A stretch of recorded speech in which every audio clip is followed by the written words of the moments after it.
lifelong best friends. Take turns picking topics, then they see where it ends. So wild, it's weird, and sometimes specific. Whatever it is, you know it will be terrific. It's hyperfixation time. Hi, everyone. Welcome back to Hyperfixation Time. I'm Erin. And I'm Danny. And if you're new here, we are two lifelong best friends, like the intro song mentioned. We just like spiraling and taking turns picking a topic each week to just do some research on and kind of hyperfixate on. So hence the name. So each week the other person doesn't know what the topic is going to be. So it's a surprise. Switch off. It's going to be anything and everything under the sun, pretty much. Quite a bit of variety that we have in terms of interests and whatnot. But it's Danny's week. Before we start there, we typically just do a quick micro fixation, which is just something smaller that we're interested in for this week. And then we'll jump into the topic. Did I miss anything? No. Do you, Miss Danny, have a micro fixation of the week? Yeah. So in our last episode, we talked about Mae and Martin, right? Yeah. And one of the things that they talked about when we saw them live was the fact that they were on Taskmaster. Yeah. And that they won. And I didn't know that beforehand. But I had just, before we went to the show, just started watching Taskmaster like a little bit. Okay. So then I was like, okay, well, I have to see Mae's season. Yeah. And so I watched it and it was so good. And then I have been watching Taskmaster nonstop since. Like, I've probably watched 4 seasons now. Like, it's just such a comfort show right now. Like, just something silly to turn on. Makes me laugh. It makes me feel cozy and happy. And it's also, like, a good thing that you can just turn on whenever, because the way that the show is formatted is, like, all these little segments that are just, like, different games that they play, you know? Oh, okay. And so if you just have, like, 10 minutes... where you just need to put something on in the background, whatever. Yeah. Like, you can just put that on. You don't have to even finish the whole episode. You know what I mean? Okay. Yeah. It's just like, low key. I mean, but like interesting enough to keep going that you want to keep going. But just like, I like those shows that you can kind of pick up at whatever point and it's just. Exactly. I love that. Yeah. What's it it's streaming so on? It's just on YouTube. Literally just free. I don't have like the YouTube Red or whatever it's called. I don't have that. Like, it's literally just free on YouTube. Taskmaster. They have every single episode on. It's crazy. What is your microfixation? Well, as you know, we are moving. My Yay! husband and I are moving to be closer to Madison. So that's been my probably more of like a hyperfixation or macro fixation or however you want to say it. Because it's a lot, hence the boxes and random things behind me and blur and all that for this. So yeah, super exciting. We have an accepted offer on a home in Madison. Right now we live north of Madison, so now we're going to be a lot closer to you guys, to some of our other friends in the area, even to family and all of that, and just be actual Madisonian. Yay. Is that what we're called? Madisonian. Let me think. Yeah, I think so. Yeah. Okay. Madisonians, which has been a goal of ours for a long time. So exciting, except now it's all the hard work of having to sell our current house. So we're trying to get it in that state to be able to sell it. And then hopefully it sells right away. And yeah, so that's just been my focus and will be for the foreseeable future. Yeah. Unpacking and all of that. Moving is just one of those things that no matter how close you think you are to being done, there's just still like another closet to clean out or like it just keeps going. Yes. I feel like each time we move into a place that's just slightly bigger than the last and we just keep accumulating things. And part of that's me and my hoarding habits. I have a hard time throwing things away, but we've been doing a lot of donations to Goodwill and, just working on that. But yeah, it's never ending. And yeah, that's going to be my foreseeable future until we get into the new house. But I'm excited. I'll have an office that I think will be better equipped for podcasting. Ooh. Well, maybe since you'll be closer, we can do more live, like in-person recordings. That would be fun. That's what I was thinking. Yeah, if you have to come over to the east side or I'll make I looked at it on Google. Did you? Okay. I looked at the Zillow listing. It's beautiful. Yeah, thanks. Yeah, we're excited, but We did look on the west side. It's just I the know. west side was more expensive, or it was further out from anywhere near. So this is just what No worked out. shade. Mm-hmm. Yay. Congrats. So we're going to get into your topic here. And last Mhm. time we spoke about it, it was going to have to do with animals and death. Is that still the case? Did you It stick is still with the that one? case, and it's Okay. very true. Animals Okay. and death. All right. I was trying to think of like what else is there? Yeah. So we actually did previously mention this topic in a previous episode as like that would be a good topic to talk about, if that helps. And What do you think? I I know black out Erin during doesn't these. have any memory. I edit these and I still don't. Yeah. Okay. Well, should I just tell you then? Yeah. It's another dog. It's a back-to-back dog episode. Okay. Or back-to-back dog episodes, I should say. Yeah. It has to do with the dogs of Chernobyl. Oh, yeah. Okay. That was on, well, Chernobyl in general was on both of our lists, I feel like, when we first were talking about potential topics. But now that you say that, I do remember you saying something about the dogs. Yeah, it was in the Binturong episode. I don't remember this. It's just in there. I can't help it. It's just in my brain. It's cataloged. I wish I had your memory. Okay. It's a blessing and a curse. Yes. I'll say. I appreciate it. Sorry, I'm always like, nope, got nothing. No, I've told Erin before that I'm the giver of memories. If you've ever read The Giver, where basically this character just has all the memories of history, really. And so then, he's just in charge of keeping them and giving them to the next one. I forget. But yeah, I think so. Anyways, that's me. I'm the giver of memories to my family and friends. And I'm more like I remember random ass quotes from movies and TV shows that I'll just pull out of nowhere. It's funny. That's how Dwight is too. Like he remembers everything that happens in like movies and TV shows, and I forget that stuff more. Oh, okay. I gotcha. Yeah. But I could tell you what I wore a year ago. I'm just kidding. Not exactly. Like, really? A little bit, but not exactly. To the day? No. Anyways, shall I get into it? Yes. I'm excited to hear. Well, so the reason why I wanted to do this when I am is because Chernobyl happened on April 26, 1986, making it the 40th anniversary upcoming here. And you should know what it is. I'm assuming everybody listening knows what Chernobyl is, but it was the largest nuclear disaster to date at the Chernobyl nuclear power plant in Ukraine. Okay. I was going to ask, I actually didn't remember exactly like what country it was in. Oh, yeah. And I was curious, did you ever see that show on HBO, Chernobyl? No. Oh, now you have something to watch. Is it good? It's literally so good. It's so good. It's like 8 episodes or something like that, but... Just one season? Yeah, so it's just like a mini series or whatever you call about the disaster. It's seriously so good. It's so scary. And apparently it is very accurate to history. Okay. There's like a couple parts, and I think they even mention it at the end, like which parts are fictionalized for the show, but it's mainly just like they added a couple characters to kind of help narrate what was happening, essentially. Okay. So is it more of like reenactment? And I mean, I was thinking they're not going to do it again, obviously, but I just mean like, I didn't know if it was like following people after or like that went No, through it's it. like very much like, I think you start like that morning, of the disaster. And then it's like the disaster day and then like the following days, essentially. But it's historically mostly accurate. Yeah. Okay. Got it. So you definitely need to watch it. It's so good. Yeah. And it actually made me feel a little bit more scared of like nuclear power plants a bit. Mm-hmm. Have you ever heard that nuclear energy is actually what is it? Is it the safest energy? I think that's what it is. Yeah. Oh, it's I don't know. Cleanest. It's like the cleanest and safest energy. Really? Let me look this up really quick because I don't want to be misquoting things.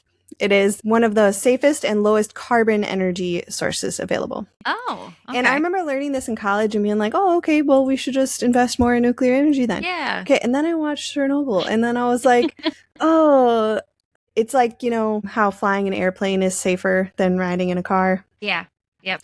But when the airplane crashes, it's so much worse. I was going to say, yeah, if not done right, the catastrophe is larger. Yes. And so like Chernobyl had the potential to essentially take out, you know, an entire continent. Wow. But they were able to clean it up enough to prevent that from happening, but obviously it caused a lot of death along the way and like lifelong health problems for a lot of people as well. Question, is it Yes. Chernobyl or Chernobyl? I think I keep changing it up. I just didn't know if the there way was that I like... pronounce it. Okay. Let's Google it real quick. Okay, it's more of a hard it sounds like Chernobyl. Okay. Anyways, so when Chernobyl, the disaster happened, all the people were evacuated from the town, neighboring town area, and they were told that they would be back after 3 days. Oh, okay. And they were also told that they are not allowed to bring, well, basically they could only bring what they could carry. Okay. Oh, okay. And so they were not able to bring their pets with them.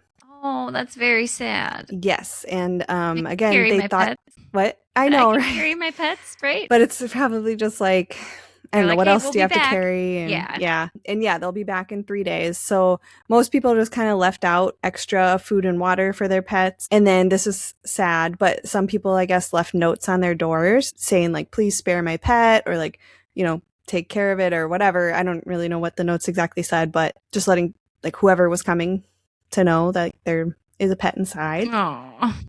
And then this is also really sad, I'm sorry.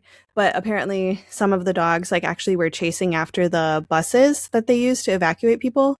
Oh, And then like soldiers would push the dogs away. Ugh.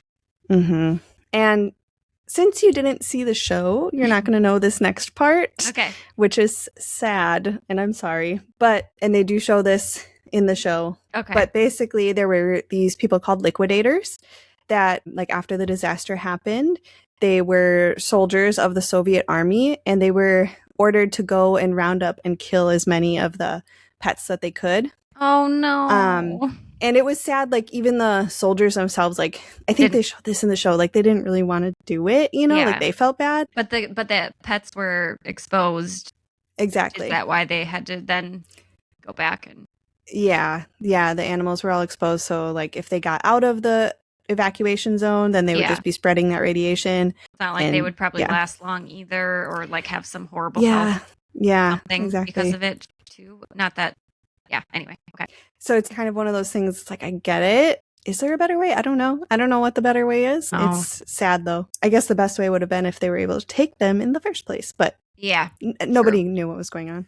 Right. So anyways, it was actually impossible for the soldiers to round them all up. And so like the dogs that are there today are just descendants of the pets that were left. And a lot of the dogs kind of tried to go like out of the town, out of the area. But there were a lot of like wildlife, bigger animals that kind of drove the dogs out of the woods and the neighboring areas and brought the dogs that were remaining all back to like the power plant itself. Oh.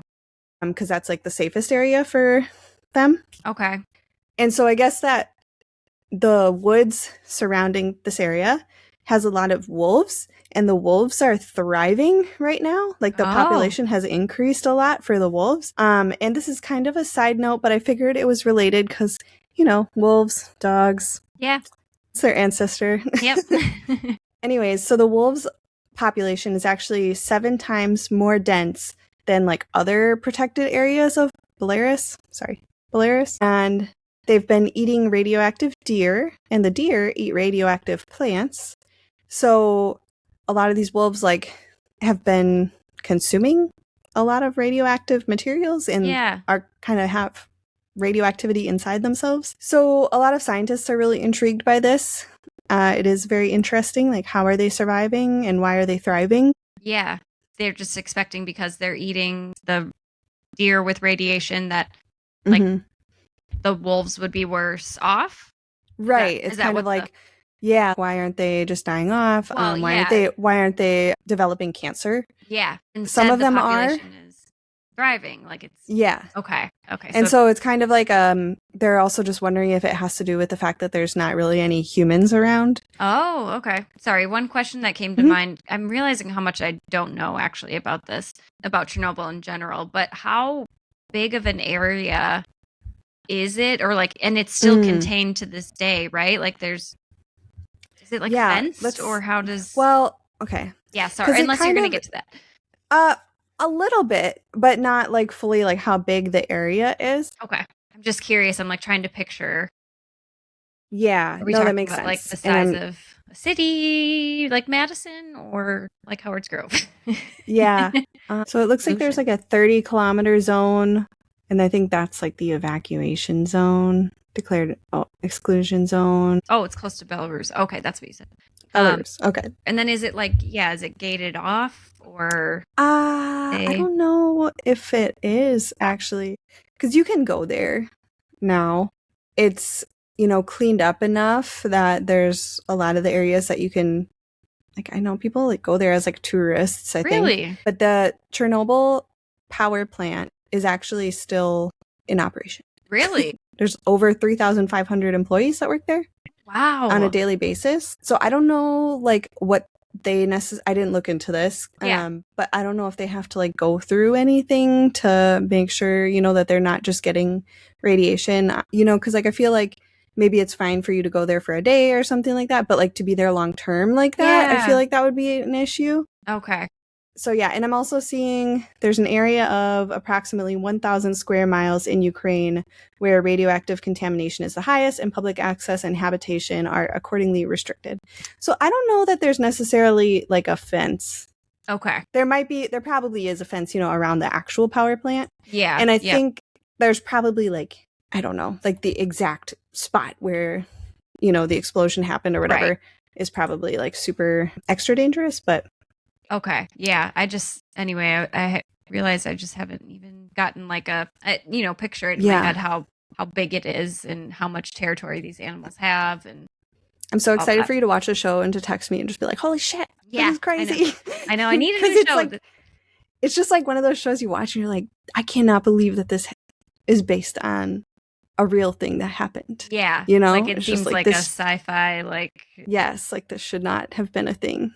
Anyway, so back to the wolves. I just wanted to say that basically it's making scientists curious, like how are they surviving? How are so many of them not getting cancer? Some of them are. And so they're, doing more experiments on the wolves to see, are they evolving a way to protect themselves against radiation and cancer? And then how could we obviously use that in humans as well? Yeah. Yeah, that's huge. If they're not all being affected by it to the same extent. Yeah, it's basically like evolution is just kind of happening at a faster scale than normal, Yeah, right.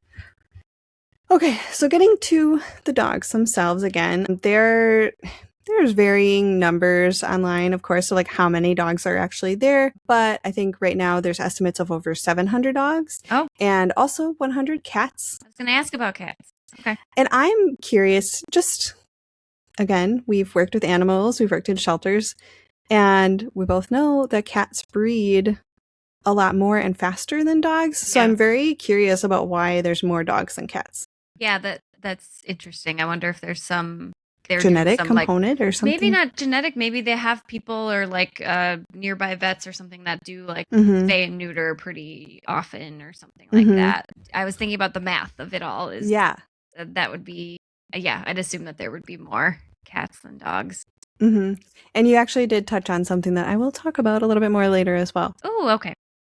But most of the dogs that are there now are, they're obviously mixed breeds. Yeah. They're not purebreds right now. It's a lot of like mid-sized dogs. So that's mixed with German Shepherds, Huskies, Collies, etc. Yeah. Question. Yes. When you brought up the wolf situation, has there been any wolf and dog breeding? Is that coming too? Such a little. No, you're fine. I was just gonna say you're such like a little thinker ahead person. I actually thinker ahead. It's funny. Actually, that was a note in my notes, but I skipped that line. Oh, really? Okay. So yeah, I did want to say that there's not like very good definitive proof that it's happened, but anecdotally, people have said, that the wolves are breeding with some of the dogs. So. Yeah. Okay. I was just assumed that there would be some overlap, but if not right away, at some point, But anyways, conditions have been bad for the dogs there. They're exposed to a lot of rabies and just like other sicknesses, ticks, stuff like that. And like I said, the wild animals nearby have been a problem for them. So they've just been kind of like isolated into one little spot. Yeah. Also, it gets very cold there. So I don't know, they just have to deal with the winter as well. And this is where I was going to talk about the fact that there's that misconception, like I said, that that Chernobyl is just completely devoid of life. There's a lot of people that work there now, and basically the dogs are everywhere there. So the dogs are, you know, outside, but they're also inside the plant. Oh, like they a lot are. of them are. Yeah, they're just like all over. Okay. And a lot of that is because the workers just kind of take care of them a lot of the time. Like they'll feed them their scraps and bring them inside, take care of them if they're hurt or sick, you know? Oh, that's nice. Yeah, but it's also been a problem because some of those dogs, like I said, have rabies. And so then the workers are exposing themselves to rabies, which isn't good. Yeah, that's not something you mess with. And so, like you properly guessed, there are people out there that, you know, are trying to take care of the dogs, take care of this issue. So in 2017, the Clean Futures Fund opened up a program called Dogs of Chernobyl, and it's a spay and neuter program. So basically vets from all over the world would volunteer their time to come out there and, you know, provide healthcare and just vaccinations, spay, neuter, surgeries, all of that. Yeah. To the dogs and cats out there. That's good. I just would still be worried like that you would be exposed to something, but they're just like, no, it's cool. I'm sure that they go through, you know, everything that they need to go through. Yeah. In terms of like, I don't know if there's a suit that they wear or what, okay. you know? Yeah. I don't know. I don't know if I love animals, so I probably would tempt it for them, but yeah, it's also just scary, like the unknown. Yeah. It is interesting. But yeah, they also provide food year-round to the pets out there, or to the animals out there. And you can donate to their cause on their website if anybody's interested. Their website will be in the show notes. Awesome. I was going to ask about donations. And basically just wanted to talk about like evolution again a little bit. So there's been some studies done on the dogs out there. There's like rumors out there that the dogs of Chernobyl are, you know, evolving in weird ways. Like I don't know, people just I think that they're going to be like super dogs or something like that. Yeah, like mutant something. Yeah. Mutations. Yeah. Exactly. And there is proof that they are evolving. They have distinct genetic makeup from other dogs in the area, but they're still basically dogs at the end of the day. Like they're not really that different. But there's two distinct populations of the dogs. One of them is in Chernobyl City, which is about 15 kilometers from the power plant, and then the other population is at the power plant itself. Oh, okay. And they kind of did like a giant experiment where they basically collected blood samples from 302 dogs in 2017, and they made like a family tree of the dogs, which was kind of interesting. Oh, like genealogy of it all. Yeah. And so while there are the two distinct populations, there is some overlap between the two. Okay. Yeah. Okay. That makes sense. Like. And again, the scientists are particularly interested in this because it could identify genes that would enable long-term exposure to radiation and pollution in humans as well. Yeah, for sure. Not that you ever want a disaster like this to ever happen, but since it did happen, what can we hopefully learn from it? Whether that's with these like genetics or environmentally or whatever it might be. I think it's worth looking into for sure. How are some of them not developing cancer while others are? And like you said, so 1986, which typically that's not a long enough time for evolution to go happen for like these sort of for like bigger animals, you know, like in like a microscopic level, sure. Yeah, right. Definitely. It just seems like that's really, like you said, quick evolution. I feel like if they are developing some sort of genetic resistance or who knows what it is to allow for that. So it's really interesting, yeah. And I feel like it's kind of, it wasn't nature that created a science experiment because it was humans, but yeah, like you said, it's a terrible thing to happen, but it did provide just a really interesting science experiment. Yeah. Okay, so then the last thing that I wanted to talk about, and I'm curious if you'd seen this at all. Did you see in October of 2025, so just this last October, pictures floating around the internet of like blue dogs from Chernobyl? No. Okay. So this was just an interesting, funny little thing that happened. Basically, all these pictures started floating around of blue dogs from Chernobyl. And then people were just like, oh my gosh, look, they're mutating. Like I said before, like people have these grand ideas of like what happened to them. So basically it just looked like a normal dog, like one of your dogs, really, with just blue fur. Like it looked like they dyed their fur blue. Okay. And what happened, remember that program I talked about, Dogs of Chernobyl? They found the dogs. Like they were the ones that saw them originally. They found 3 of them. Oh, okay. They weren't able to catch them because the dogs were just too scared. Are they so pretty just kind of feral? had to let them go. Well, I guess maybe not feral if they're around those people, but there probably are some feral. I feel like, there's a mix. And the ones in my head, I'm not sure if this is accurate or not. The ones that are at the plant, I feel like are probably more people friendly. And then the ones that are like in the city are probably more timid. Yeah, I don't know. That would make sense. Yeah. Anyways, they were not able to catch them. So they weren't really able to like examine them and figure it out. But they found an old porta potty nearby. And the porta potty had this like blue cleaning chemical inside of it. And so the dogs were rolling around in that. And so it wasn't mutation. It wasn't a mutation. And it wasn't AI. I thought it was going to be like AI or something like that. That's true too. But I'm looking at pictures of them and they're just rolling around in the porta potties. Isn't there a Frankie Muniz movie where something with the porta potty and somebody turned blue? Oh. Is it like The Big Fat Lie or something like that? I think you're right. I can picture it. Yeah, I'm looking it up. Big Fat Liar. Yeah. Okay. Big That's Fat Liar. What I pictured. That's how funny. I was like, that's how I knew that porta potties have some blue chemicals. Okay. Sorry. Random. No, you're good. I like it. That's all I got about the Dogs of Chernobyl. I just think it's really interesting. Again, that's what the show is about. My brain was curious about something, and so wanted to look more into it. And I think it's just like something that will be interesting as time continues to go on. Yeah. We can watch. See how it evolves. Yeah. Continues to evolve. Definitely. Mm-hmm. I just was looking at how many people were killed in this. A lot. Confirmed immediate death toll from 1986 is 31 people, including plant workers, firefighters, died within weeks. However, for long-term deaths, including those from cancers likely linked to radiation exposure, range from roughly 4,000 to 90,000. Yeah, it's just like such an impossible number to, because you can't just be like, oh, I definitely got this cancer because I lived close to Chernobyl. You know, people get cancer everywhere or, whatever it is that happens. But Yep. I just can't wait for you to watch that show so that we can talk about it because it's crazy. Yeah. No, I'm gonna definitely do that because, like I said, I'm realizing how much I didn't know about this. But I'm glad that the dogs are getting taken care of.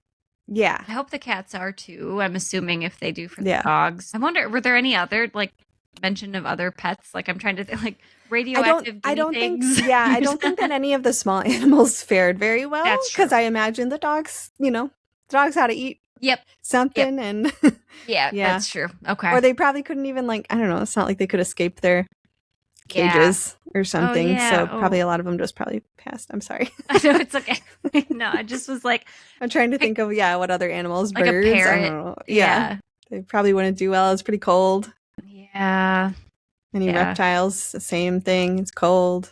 I think the wildlife is doing well. It sounds like because of the lack of humans. From what I read, is like a lot of the smaller animals died quickly, and then the wolves are killing them off too.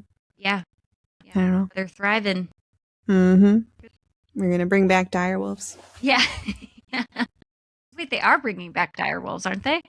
I don't know. I don't know what's going on. I think I heard that some company is. Of course. But anyway, I won't get into it. But wow, yeah, I'll watch that show.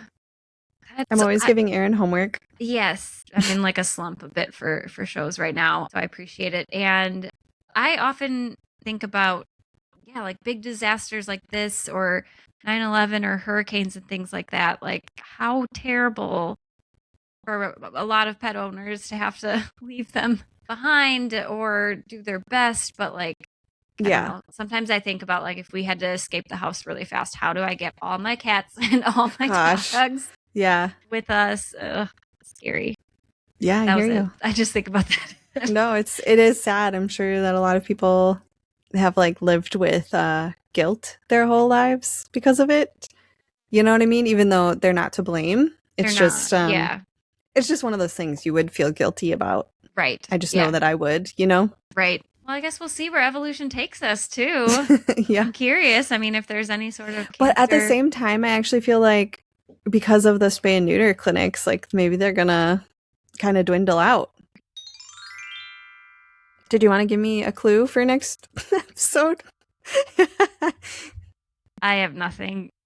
All right. I mean, in terms of like, I haven't decided what I'm going to do per usual. I actually was, before we recorded today, I was like, I should pick a topic so I have a clue. Oh. And I looked at my list and I'm like, I don't know. I can't think right. I know, that's fair. So we will find out next time. Sounds good. Hyperfixation time. Well, that was fun. And that's it for this week's rabbit hole. Like I said, next week, we're not sure, or next 2 weeks, I guess. We will see. But in the meantime, tell us what you are currently hyperfixated on. You can drop it in the comments, DM, send us an email. Maybe your obsession will make it into a future episode of ours. We'd still love to do that. We're curious people and want to know what other people are curious about. So let us know. You can find us on YouTube, anywhere you can find podcasts, Instagram, Facebook, TikTok. And like I said, we have our email too. So all of that will be in the show notes. If you can rate, review, and subscribe or something. Buy us a coffee. Buy us a coffee if you feel like it. But until then, embrace the spiral, stay curious, and we will see you next time. Bye. Bye. It's hyperfixation time.